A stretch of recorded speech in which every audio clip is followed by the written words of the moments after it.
Welcome back to Limitless Nerd. We are here for another new episode, and I'm very, very excited to have a guest that I've been hoping to have on since the very beginning. If you are a movie fan and have ever been on the internet, you should know who this is already. But for those of you that don't, Big Screen Berkan. How's it going, man? Thank you for coming on. Hey, of course, of course. Oh my gosh, my dog just interrupted. Hey, buddy. Hey, what are you doing here? All right. I am so sorry about that. I'm No, that is just, okay. you know, All everything a part of live recording. exactly. A live show, live content, all the fun things. Off air we were just talking about how you live and learn. Now I've learned that I have to actually shut my door. Otherwise my dog will want to be a guest. He's got some Star Wars takes. He's cameoed in Hey, videos before. see, but being predominantly a Star Wars channel, we have to talk about Star Wars. But where I have to start is where did your journey with Star Wars begin? When did it get introduced to you? Yeah, so I was in the first grade. I was in the first grade. I believe it was 2005. And not to age myself, but so basically, I remember my dad just started taking me to Blockbuster to just back when that was a thing, and we would just rent. He was just trying to introduce me to Star Wars because Revenge of the Sith was coming out, and that was a big. I mean, that was a big deal. Everybody was really excited about it. Revenge of the Sith was my first um introduction to Star Wars. Essentially, like this is why that those trailers was like, oh, that world exists. And so because of Revenge of the Sith, my dad would take me to Blockbuster every weekend and we would rent a new Star Wars movie. um and then he tried to like introduce them to me in like the proper order, but as a 6-year old, my attention span was what it was. I was far more interested in the prequels than I was the originals. I could not like get through Empire Strikes Back for the life of me as a 6-year old, and Yeah. which I know is like so blasphemous to say, but it's just the truth. And so that whole like first few months of like learning about Star Wars for the first time was just Phantom Menace on repeat. Attack of the Clones is okay. I really liked Phantom Menace growing up, and then I would watch A New Hope and Return of the Jedi pretty frequently up until Revenge of the Sith came out. And then when Revenge of the Sith came out, my dad actually took me out of school and we went together. And that is actually one of my first like movie experiences that I truly like remember like falling in love with the Yeah. whole day and like going to the movies and having that with my dad. So that really like Star Wars, it's not just like an introduction to Star Wars, it's my introduction to literally like what Big Screen Bearcon is. Like that, I Yeah. don't think like I would have the life I have. I don't think I'd love the movies I love or just love movies in general if it wasn't for like that day. So Star Wars is very important to me for that reason. But I do want to very specifically say that I did purposely leave out Empire Strikes Back when like listing those Star Wars movies. Not because, like I said, it put me to sleep as a kid, but because I also very specifically remember we had the hardest time renting Empire Strikes Back growing up because every single time we would get the copy of A New Hope or we would pick the copy of Empire Strikes Back that would have A New Hope inside it or Return of the Jedi inside it instead. And it was like Yeah. I was just like I'm never gonna see this movie or love this movie. So it is what it is. I love that you talk about aging yourself by saying you were in first grade in 2005 and then immediately start talking about Blockbuster, which I just feel like ages you even more. But it ages me too. Your story is actually incredibly similar to mine. Revenge of the Sith was also my first theater experience. I was also, I believe, 6. I'm pretty sure. Yeah. So we're So somewhere around yeah, there. yeah, I definitely, growing up as a prequels kid, I mean, I feel like the era that we grew up in around Star Wars is the best era to grow up as a Star Wars fan, I unless you were agree. there. That's such a good take. Unless you were there in '77. You know what? No, I disagree with that though, because for the most part, people who are born in 77 are like cynical of like prequels and like the new stuff. I think if you were like born when we were born and you grew up in that era, you appreciated the Clone Wars a lot more. You Oh appreciated yeah. like Rebels a lot more. You got a lot more that you were kind of in the middle. So you got to kind of go both sides. Sometimes like like my dad's a great example. I know he's appreciated some episodes of Clone Wars that I've showed him, but he would never like sit down and watch the entire thing. And because of that, he Yeah, misses out on probably one of the best like Star Wars mediums out there. So 100%. I would disagree. I think the originals think they had it best because they got to experience everything for the first time on the big screen. But I would argue prequel kids had it best. So I not gonna disagree. I can't disagree. I can't disagree with that at all. You know, you're introduced to Star Wars at a young age. You know, obviously, you know, I know from your content you're also a big Marvel, Disney, Pixar. You know, when did the love for movies translate to let me start talking about this on the internet? When did the content part of it start for you? that's actually a very like relevant question for me because you're gonna get a scoop right here. By the way, Oh, um, breaking news. yeah, legitimate. I've not talked about this, but I'm writing a book about that whole like thing, that Oh, whole like experience, and there you so go. I've literally been in that story like every day Yeah, for a minute now. That there's no other news to that. I'm just doing it, so we'll see what happens. I can't But wait to read it. but yeah, so basically the gist of it was I actually fell in love. I was originally a basketball player, right? And then I got hurt in my freshman year. I was also smaller. I wasn't as athletic as everybody else. So I had to pivot from basketball to something, and I chose theater. And I fell in love with acting and performing, and I already had a love for movies, so they kind of met in the middle. And I wanted to be an actor. Like that's what I wanted to be, and I still would love to do that. And so I actually started making content back in the pandemic as a way to open doors for myself. But I refused to touch movies because I was scared of rubbing someone the wrong way, you know?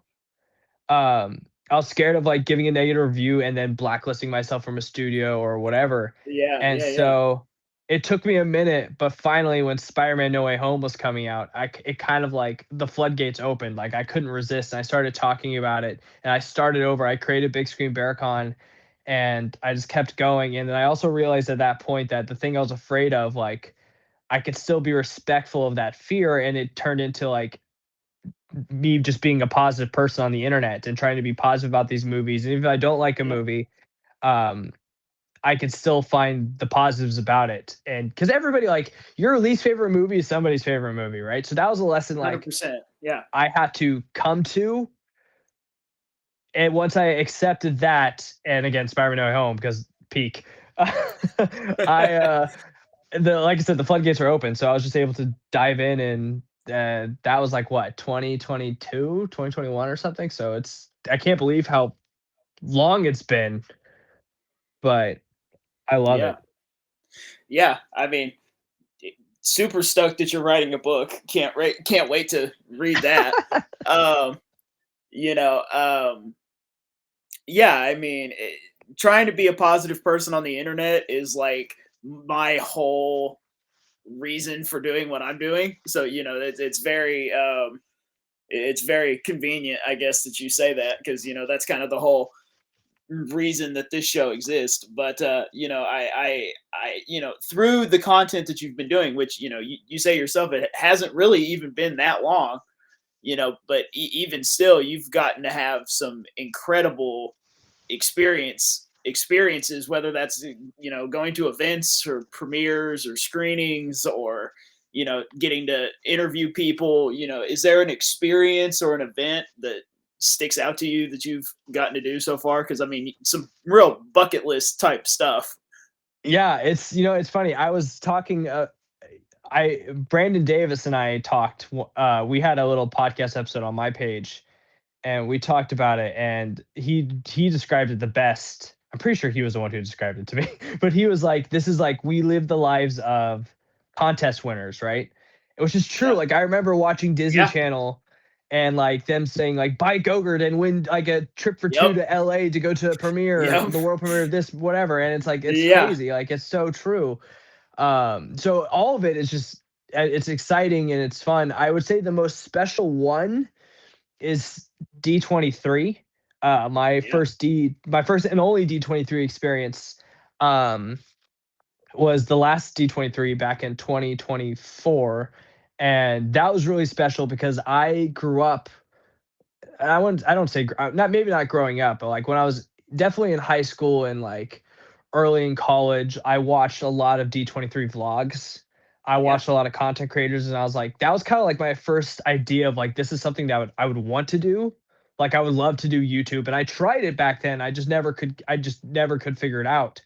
Now it's nice because you have so many different platforms to help you take those steps leading up to YouTube. Um, so you're kind of being handheld before you try to tackle that beast. Yeah. Um, but back then, like before we had TikTok and Instagram Reels and everything, I would watch those videos of them like vlogging their experience at D23. And as a big Disney fan, like Star Wars, Marvel, Pixar, that was always the event I wanted to be at. Like I wanted to see the trailers, I wanted to see the convention floors and the shopping and everything. Like I wanted to be part of it. And so it was a really big deal when back in 2024, because I remember I sat down with my wife and I was like, um, it's a lot of money, it's expensive.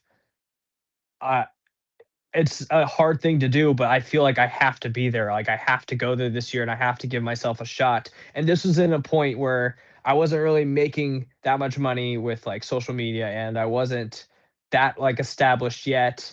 I hadn't really done any like premieres or like big events or anything. Um, but I was like, I have to like take a chance on myself and I have to go and I have to like just give it everything I can because I also wanted to prove that like I could do it. Like I wanted to prove to like brands and like companies that like I could cover your event, like I can be there, like I can do this well. And Yeah. then the morning, and we decided, okay, you're just gonna go by yourself though, just because it is expensive. And then the morning tickets were going to release, or the day tickets were going to release that morning, I got an email from Disney that I was invited as a creator. And I remember like I cried in my bed. I'm very like I cry very easily. I cry a lot. So, but like this Hey, is me like too. Me too, man. It's okay. but I was crying in bed and then I woke my wife up and then I was like I'm invited and I was like not only that but you get to go with me. And so like I thought I was going to go alone, but I got to bring her and it was just like an incredible 3 days. I met so many creators that now are like such good friends and I talk to so frequently and it was just it was beyond like it was such a like a culmination of like dreams in this space. That was really it was really special. Like premieres are really cool. Like I love the premieres. I'll always love them. They're always like pinch me. I can't believe this is real. But I think D23 just meant on a different level. So Yeah. Yeah, I mean, I remember watching your D23 video, and I mean, it almost got emotional for me as a viewer, just seeing, because you can tell that you were really living a dream in that moment. You could feel it in that video. So yeah, I 100% understand. Um, I'm curious. You do all kinds of content on your page, but I am very curious what the idea was behind the I'm standing in front of my TV with a chipmunk or whatever you call it voice filter on, screaming at a member of my family to get information about whatever movie franchise you're talking about. Where did that idea come from, and how fun is it to film those? my gosh, was that your introduction to me, by the way? No, it wasn't. Okay, It I was was just not at curious. all. Cool. No, so that's a fun. That was just a fun accident. It really was. So what happened was Spider-Man 2 was coming out on the PlayStation and I was really excited about it. And there's these always like sometimes like I don't think people realize with like content that it's okay to take ideas from other like styles and other genres. I don't know if genre is the Yeah, right word, but like in the sports space, right? The sports video game space, there was always memes on Twitter about how like husbands and boyfriends would tell their wives like, okay, you're not going to bother me with NBA 2K drops. You're not going to see me for three Yeah. days. Like any plans to cancel, like that's it. Like it's done. NBA 2K is here. It's the most important thing for at least a week. Um, Yes. and so I was like, no one really does that in like the movie TV space, or not that much. So I sat Allison down in a chair, and I always wanted to make content with Allison. Like I always want her to be in Yeah. videos with me. She does not like being in videos. She does not like being like seen. And so that's where the idea of like, okay, well, what if I sit you down and they can see you, but they can't see you? Yeah. Um, and so that was the angle idea of that. And so she was comfortable with that. So I yelled at her about Spider-Man 2. And that was like, you have to understand, like, that was part of like a dark time in my content career, because that was back when, TikTok used to be able to make money off like 8-second videos, right? And then TikTok Yeah. said they changed the creator fund to where you had to make a video at least a minute long. And I was one of those creators who would like point at the screen for like 8 seconds with like a text in front of me with like some backtrack, and that was it. It wasn't like you would not be able to tell my videos from someone else's. Like occasionally I'll throw in something else in there that was me, but for the most part, that's what my videos were. And when they made that change, and you couldn't hide behind the pointing anymore, you had to put yourself in there. It took like 5 months. Like I remember, like it was from literally March to November, like maybe not March, but like maybe like April or May to November, where I couldn't do anything on TikTok. Like I was, I had like my videos would get like 200 views, and it like 20 likes each video. Like I couldn't do anything. Like I couldn't get any like traction. I couldn't grow. Like I didn't know what to do. And at that point, I had lost my job as well. So I was really in like the dark of Yeah. like, I need to figure something out. I need to try something new. And so I was like, I'm just gonna do this Spider-Man 2 because it's real. It's something I'm passionate about. I'm excited about it. We don't have to script it. I can just do it in like 2 seconds. Uh, and so I did. We filmed that video and we posted it, and then it got a million views in like a day. And that feeling was so like triumphant. I was like, I finally cracked 200 views. Like I was like, oh, thank goodness. Like it's gonna be Yeah. okay. We may have found something. And so I immediately looked at Alice and I was like, we gotta do this again. Like I gotta make sure. Like I need to make sure this wasn't a fluke. And so the Spider-Man 2 video was in a normal voice. And so next I was like, I'm gonna do the Pixar timeline. The Pixar timeline's a video that worked for me in the past. It was kind of like my secret like weapon. Like every time I would do a Pixar timeline video, it would do really well. Yeah. And so I was like, I'm just gonna try the Pixar timeline in this format. And back then, the video couldn't be more than 90 seconds long. And the video was 2 minutes, like 2 minutes something. And I cut it and I cut it and I cut it and I cut it. And I was like, I cannot cut any more of this. Like, I don't know how to do this. And so I was like, I'm just going to speed it up. And so, like, I sped it up and I gave myself that voice. And I remember just dying laughing when I first did it. And then Yeah. Allison laughed. And I was like, Allison thinking this is funny gives me hope, because Yeah. she notoriously doesn't think I'm that funny. And so I was like, I might have something. And so this was back when, I mean, you're a Dallas guy, right? I Yeah. didn't just make that up. So, okay. So this was back when the Rangers were in the World Series, right? Yeah. And so I remember I was sitting on the couch and I was going to wait till like the next day to post it, because I was weird about posting videos at night. And I was sitting there with our entire family watching the Rangers play. And I was like, I can't resist. I'm just gonna click post, see what happens. Like I'm too excited about the video. Like I love it so much. And so Yeah. I posted it, and then my TikTok broke. Like it legitimately broke to where like Yeah. in 10 minutes it told me I had 30,000 likes. And I was like, "What?" It's like it's been 10 minutes, but then it told me like it told me like it wasn't 30,000. It was 10,000 likes, but it told me I had 500 views. I was like, something's lying to me and I don't understand. Uh and like my TikTok was broken, but it wasn't just for me. Like other people noticed it. Like my friend was like, I remember my friend Sean texted me and he was like, "That's the funniest video you've ever made." But also, what is happening with your TikTok? Because like your views and Yeah. likes don't match. I was like, okay, so this isn't just me. Like I think I broke TikTok. And then I woke up the next day and it just exploded, and it ended up with like 15 million views or 12 million views. And then I posted it on Instagram, and then it got another 12 million views on Instagram. I was like, I think I have something. And so from that point Yeah. on, Alice and I cracked out like 100 of them. Uh, and we just like wrote it as long as we could. It died down a little bit. And then we kind of went away from it, and we brought it back this summer with like Spider-Man Brand New Day stuff, and it did really well again. It's kind of slowing down a little bit this month. I have a couple ideas that we may try and see how it does, but it may be time to take a break from the Yellow Cat House a bit again, and just but knowing that like it'll probably come back around. Like sometimes creators we get really excited and we just want to do the same thing that works every single time over and over and over again. But that's also Yeah. my biggest advice is to creators is like don't get stuck in that. Like do new things. Like it's okay to do it. It's okay to still do the thing that got you that far, but you can't Yeah. grow.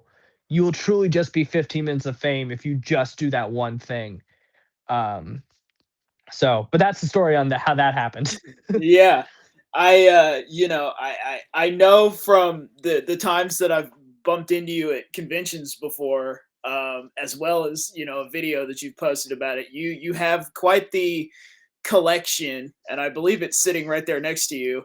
You But would be correct. They're just right I, there. I I have to ask, as a collector, do you have, which is an impossible question, but do you have a favorite piece in that case?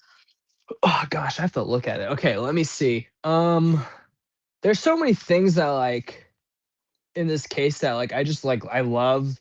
There's like so much nostalgic stuff. Like there's a Kobe Bryant autograph card. I could Yeah. probably just like grab right here. There's a Kobe Bryant autograph card. I don't know if you see it, but I'm a huge. If you follow me, I'm a huge basketball fan.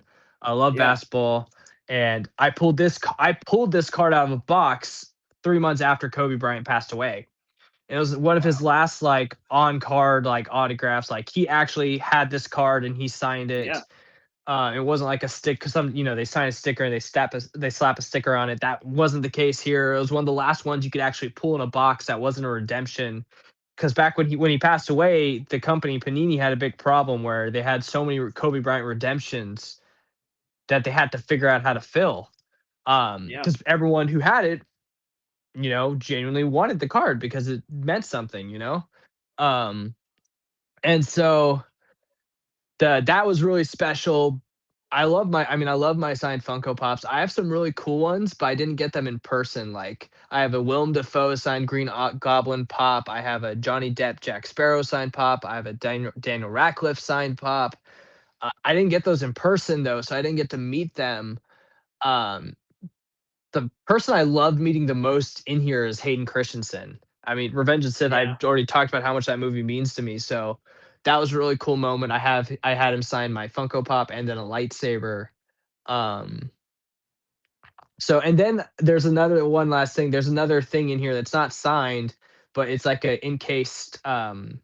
It's a graded sealed VHS tape of Spider-Man 2, which is one of my Oh all-time wow. favorite movies. That That's cool. a follower, met me at a convention. Shout out Anthony, he knows who he is.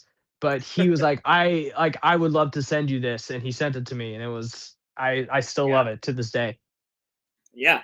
I mean, yeah, picking a favorite collectible is next to impossible. I would know that better than anybody probably. But I have some rapid fire questions for you. Bang. Okay, I'm ready. Um, so we're gonna start with Star Wars, and then we'll branch into some other stuff. But favorite Star Wars movie? Revenge of the Sith. Fair answer. Favorite of the shows, because we've got Clone so many Wars. now. Clone Wars, Also, easily. perfectly. That's the answer in my opinion. Yeah, of course. Uh, Favorite character? I mean, okay, I love Anakin Skywalker. I know it's a cliche. It's Anakin, but if I had to pick other than Anakin, it's probably Ahsoka Tano. I can't argue with either of those.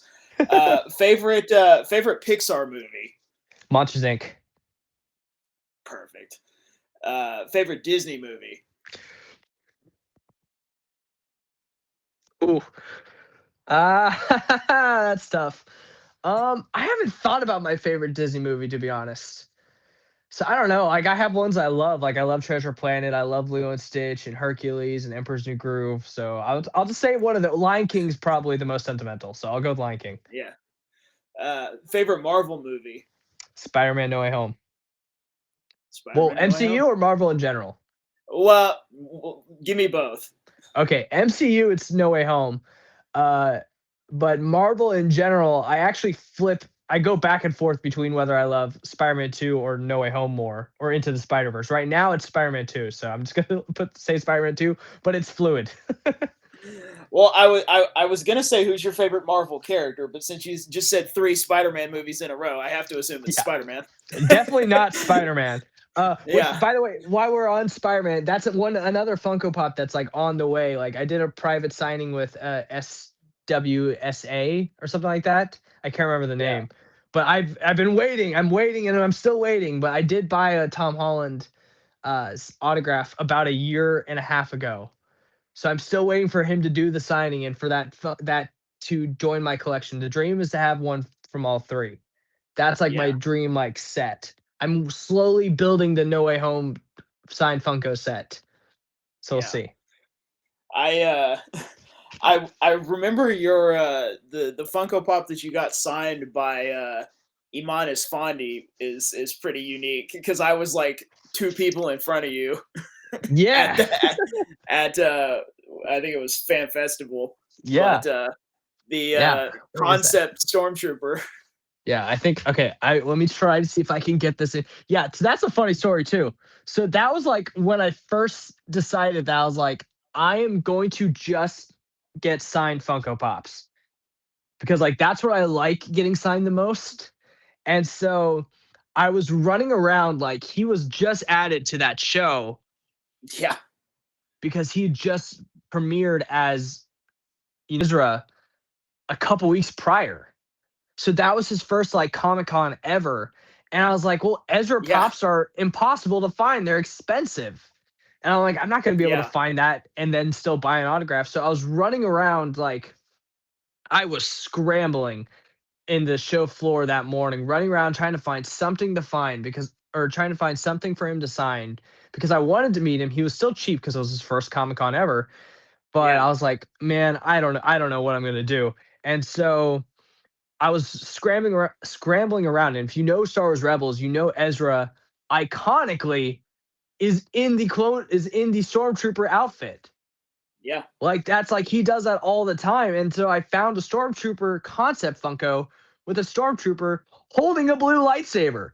And I was like, real Star Wars ones will know what that oh yeah. symbolizes. And I so yeah, yeah, and so I was like, "All right, I got like this is what I got to do." And so I picked that one and I remember I posted a picture of it on my story and I tagged him. I was like, "I'm ready for you. I did it." And he saw it. And so when I came up to him at the table, he's like, "I saw your story. I've been thinking about this all morning." And he's like, "I've been thinking about what to write on this all morning." And so like he was like, "Do you mind if I just like do what's been in my brain?" I said, "Yes, please." So he put like in quotes like LS757 here copy Ezra Bridger aka Jabba the Hutt, and then he signed the side. And which yeah, this is like for those like who don't like really collect, he put a smiley face too, which is nice. To those who like don't really collect, it used to be like they'll write the character names, they'll write a quote if you yeah, wanted. Now it's like it's a upcharge for everything. It's like if you yeah. want them to name, you have to pay extra. If you want to quote, it's like a certain number per word. Like it's a lot. Yep, And yep, so he's one of two uh celebrities at these conventions who has just been so nice and just like did something without asking for like an additional yeah, cent. yeah, Um so that was really cool. My only thing that bugs me is that like and I chalk it up to maybe like this was because it was one of his first conventions and he's still new with signing. But with the paint pins, I don't think he pressed quite hard enough, so it looks just a little yeah, bit faded. Otherwise, it'd be an absolutely gorgeous piece. But no, I still love it for that memory. Um, yeah. I remember that was his first convention ever, and I was the first person in that line. were you really? Yeah, and I I didn't realize that you were remember, the first one. Did you write? Did he yeah. write first for you? No, he didn't. I should have asked him to. No. I really should have asked him to. But No. I Oh, was the first person in that line because I remember there was somebody I guess from the R2 Builders Club that had built a chopper and it like yes. rolled up to the table and he Yes. like I 'cause came around and had this whole thing. yeah, I filmed it, and I remember being so proud of myself because that was one of my first videos that media picked up and started, like, sharing, and I was like, "Oh, nice, I did it," and I was pressed for that festival, so I was like, "Cool, now I have something to be like, okay, look, I did a video for you guys, and I did well." I'll, I'll say after we're done recording this, go back and watch that video because I'm in Okay, yeah, I'll have to go find it. Like, I have it on my it. phone. So that's But hilarious. I'm curious. Do you have, which I'm sure you do, because everybody does at this point. Do you have a Star Wars hot take? Uh, yeah, which one? Uh, yeah, so I have a couple. My first one is like, I mean, it's a cliche hot take, but and I'm not ashamed of it. Is that I think Revenge of the Sith is better than Empire Strikes Back. Um, it is what it is. I'm a prequel guy. I have accepted that fate. I will also go as far as saying, and you will know this by the backstory I gave at the beginning of this episode. I think Empire Strikes Back is my least favorite of the original trilogy. Like, I would gladly take. I have more fun watching Return of the Jedi more than I have fun watching Empire Strikes Back. Still, as an adult, I will still, snooze a little bit. Yeah, Now, I want to say, the second act of Empire Strikes Back is phenomenal. Like, it's still a great movie. The first act, I think, is way overblown, and kind of boring and kind of all over the place. Like, do people not yeah, realize that the script just kind of skips and you're just expected to know these things? Like, you're expected to just be like okay with the fact that like you last left like this you last left these characters with Han Solo and what sexual tension, and then you come back and they already had a full-blown relationship and they broke up. Like, that bugs me. I would have loved to see yeah, that. Like, we missed out on all those firsts. Like, that bugs yeah. me. And it's like little things like that. So that's one of my hot takes that I'll stand on. And honestly, this is the one where, do you know the escape pod by chance? I do. Okay, this is one that Alex yells at me all the time. And when he found out that my wife and I were pregnant, he texted me. He was very sweet. He gave me a very sweet like congratulations. But then he also threatened my life and said, "I swear to God, I swear, Berkan, if you show your kids the prequels before the originals." He is like, "I am Yeah, gonna do everything in my power to make sure that does not happen." yeah, But like, that's one of my hot takes that I'm known for. I'm fully okay with you watching Star Wars for the first time with the prequels first, because I yeah, personally think the journey of finding out that Anakin, like not knowing Anakin is Darth Vader, and that journey is so much more meaningful than like already knowing and then going back to the prequels. And like, everyone throws out the old like, oh, but the Luke, I'm your father moment. Like, it's first of all, it's incredibly obvious that Darth Vader is Luke Skywalker's father, not because of the whole yeah. like Vader German name thing, but just because like it's simple script writing. Like, it's simple, it's basic math in movies. Yeah, Like, Luke Skywalker's father is going to be relevant to the story and somehow, and it just becomes simple elimination at that point. yeah. So like, it's either like, if you're watching the prequels at the first time, it's either Obi-Wan was actually his father, which is stupid because he was there the whole time, or it's Yeah, Anakin, or it was Darth Vader. yeah, Like, those were your options. yeah. So like, that's just my I opinion though. Not everyone feels that way, which I understand. Alex and Andrew are like they're like the white whale of like who I want to get on the show. I'd love to have them on so much. But I have a game if you're down to play a Okay, game. This is a blind ranking game. cool. You have slots 1 through 5 and you're ranking scenes in Star Wars. So this could be all over the place. Yeah, geez. Okay, I have to do this blindly. Okay. The first thing I'm gonna give you is Luke showing up in the finale of Mando season 2. Okay. Uh, I'm gonna put it at 4. Just because like it was incredible. I don't want to say it's like it's going to be at the bottom of my list because I'm sure there's going to be a curveball, but I'm going to put it at 4. I feel pretty safe with that. Okay, how I get about 5, right? yeah, I get 5. 5. Cool. Okay. Ahsoka walking away from the Jedi Order at the end of Clone Wars season 5. I'm gonna put that at 3. That crushed me. Me That too, crushed me. man. Oh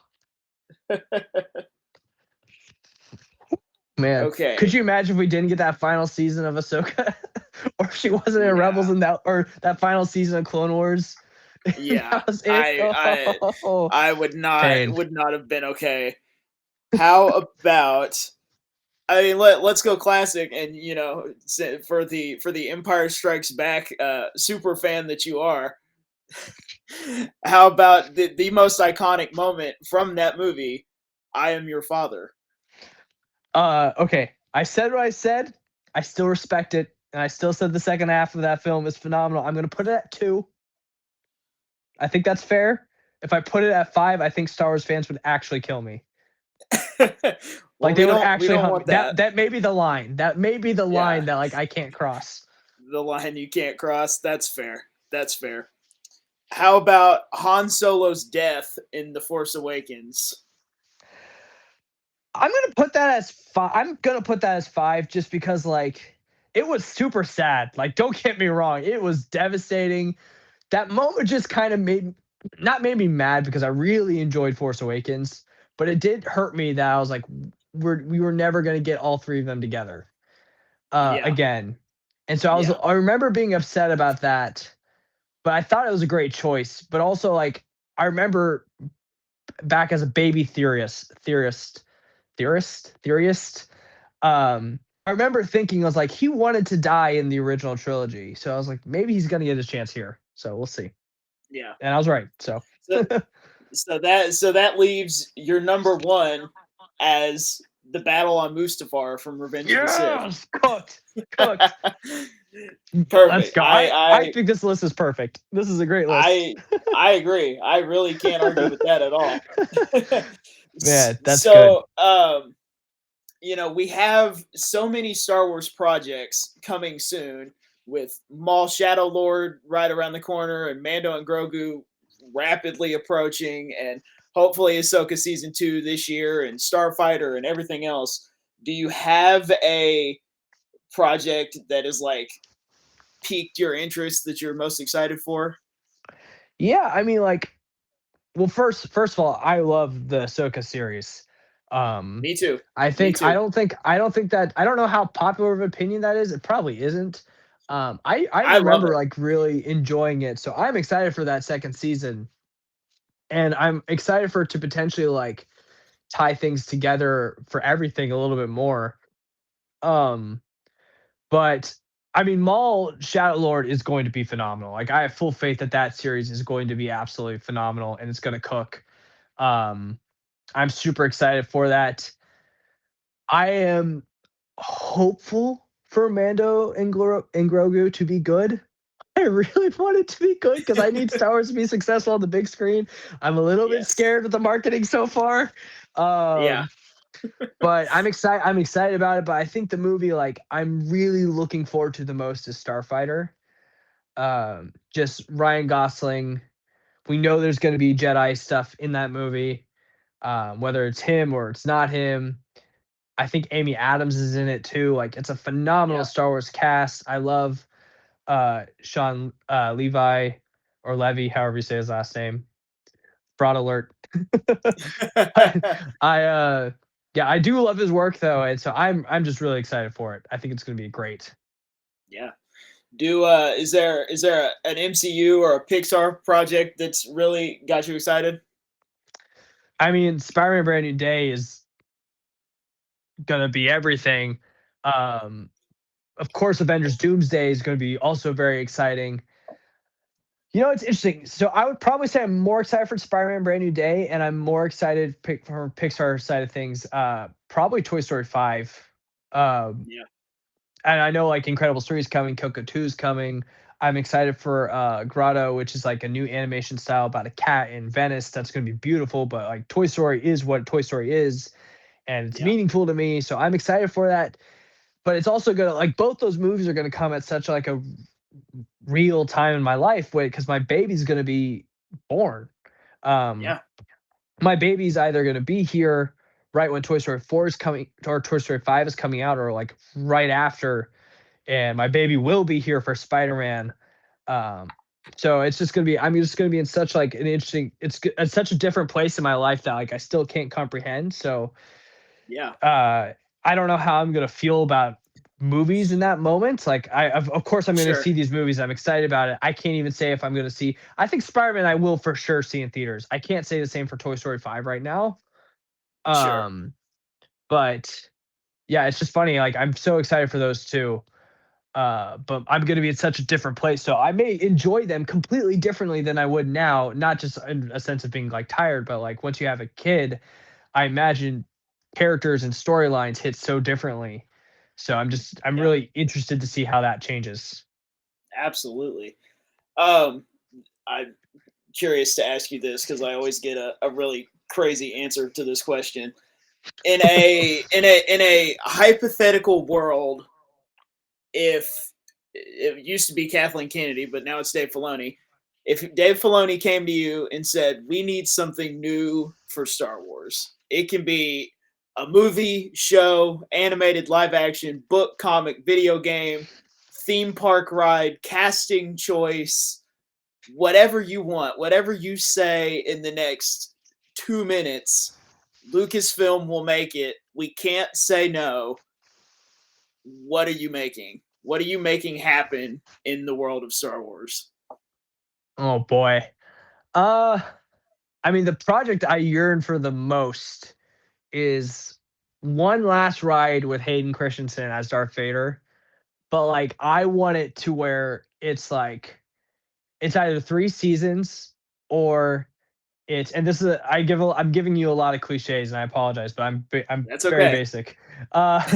But like I would want it to where it would be 3 seasons if possible, or at least break the limited series into 3 parts where Yeah, it's the first part is his first like years as Darth Vader, and it's between um it's just filling in the gaps, right? So it's like filling in the gaps of like, okay, this is when he was first Darth Vader. The next part, the next season will be when he's more in his like prime, like before the original trilogy, but after he's already faced Ahsoka again, and after the Kenobi series now, like after all that, leading into the original series, kind of seeing him at a point where he's no longer trying to learn how to be Vader. He is Vader. Anakin is dead to him.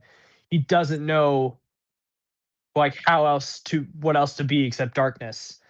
And then the third and final part, which I think is the most interesting, it was done in a comic already, but Marvel does Star Wars comics, and yeah, it's still the most interesting storyline to me of in between Empire Strikes Back and Return of the Jedi.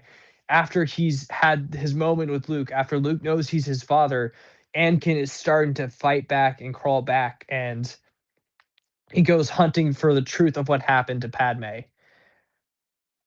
I think that's such a beautiful storyline, and I think that'd be a perfect like story to explore on the big screen. Or this doesn't even have to be live action, honestly. Like I obviously selfishly would want to see Hayden Christensen, but I know like if it's a Vader series, you probably won't see that much of Hayden anyway. So it could be a great Clone Wars animated series. But that's the story I want. Like that's all yeah, I want. Like of course I want Kenobi season 2 because I'm also one of the few people who really enjoyed Kenobi. But I like yeah. I think that's like the story that I'm like, listen, I know you've heard this a million times. Let me be the millionth and first person to tell you, and hopefully the convincing argument. So Yeah, I'd be totally on board with that. I also liked Kenobi and Ahsoka, so we are alike in that way. dang. We talked about it just a little bit, but we obviously talked about Star Wars and Marvel and Disney and Pixar. But other than those, heavy hitters, are there any other you know fandoms that are really really big and really important to you? Yeah, I mean, there's a lot. I mean, I love good movies and I love good storytelling, and I love I love the How to Train Your Dragon world. Um, and I love like love like DreamWorks films, and I love like I do love like a good like underdog sports movie too. Like I would take Yeah, that any day. I love watching those films. Um, there's a book that I really fell in love with in the past few months. The movie comes out next month, but it's Project Hail Mary. That it's absolutely fantastic. If you're a fan of Star Wars, I think you'll enjoy it. It's obviously no like yeah, lightsaber duels, but I think like it's a really human story in a really like fun setting. It's just so good. It's so good. And then yeah. I don't know if you know this, I have my podcast, the Drive-In Movie Podcast, that I Yes, do of with my best course. friend. Right Yeah. now we've been roped into watching One Piece. Um, Yeah, never watched anime before. I'm 48 episodes in. I like it. It's fun. Not really an obsession or a love yet, but yeah. it's good. Yeah, I mean, and there's so many, you could be a part of so many fandoms, it's not even Yeah, funny at this for point. sure. But, to kinda wrap it up a little bit, what is the future of Big Screen BearCon look like? What's coming in the immediate that you can and want to talk about? What's a goal for 2026? What's coming up? Yeah, I mean, the goal for this year is to keep,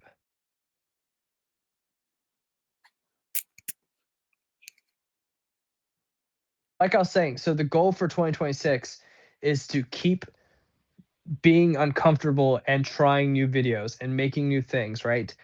Because creators, like I said earlier, you can't be stuck and doing the same thing. You have to try new stuff if you want to grow, if you want to be successful. Uh, and I have to like find the new like high pitched video, right? That new style. Yeah, And like this is a year where this is my first year being a full-time creator. Like this is it. yeah, This is my life. Like this is how I provide. And when I first started making those videos with Allison, I wasn't at that place. So I'm very grateful to be there now, but like I can't settle. So 2026 is all really all about to keep pushing myself. But also like everything's gonna change in general. Like I said, I'm having a baby this year. And with that, like my I've always made videos about stuff I'm passionate about. And with that, my passions are gonna change. So I think my content is going to expand and grow, and um, we're gonna go to different places and explore different genres and different like family stuff, which is gonna be really cool. And I think just to kind of lastly, I know I yap a lot in my questions, my that's answers, okay. but like I said, I'm working on that book, and the whole reason I'm working on that book is because I want to help other creators. Like I want to be there for them and help them, and hopefully my story and my 2 cents can help figure out their journey and help get to places. I know I'm not Mr. Beast or anywhere close. Like I'm not on the same level as like Yeah, I'm not on the same level as some creators in my space right now, and that's okay.